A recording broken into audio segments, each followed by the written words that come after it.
Appreciation of the poem. First point, the title of the poem, हमें poem का नाम यहाँ पे लिखना है।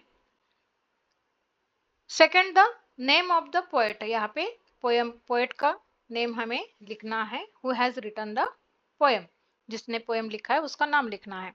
थर्ड, द थीम और सेंट्रल आइडिया, कि जो पोएम है उसकी मेन आइडिया क्या है, उसकी 3-4 लाइन्स यहाँ पे लिखनी है। राइम स्कीम क्या है वो हमें लिखना है। राइमिंग वर्ड्स में जैसे कैट बैट हम लोग लिखते हैं, जो एंडिंग वर्ड्स है वो कॉमन होना चाहिए, वो देखते हैं हम लोग, सिमिलर होना चाहिए वो देखते हैं। वो जैसे यहाँ पे अभी हम लोग A B for example A B या ए बी सी ऐसे फॉर्म में लिखते हैं, वो यहाँ पे लिखना है।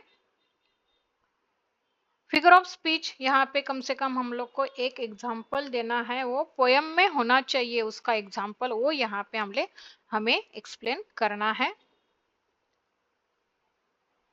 सिक्स्थ है स्पेशल फीचर्स। स्पेशल फीचर क्या है वो डिस्कस करना है, यहाँ पे लिखना है। पोयम का जो दी गई है, पोयम गिवन पोयम है उसके बारे में लिखना है। पोयम कैसी है, इमेजिनरी है, क्या है, उसके बारे में लिखना है।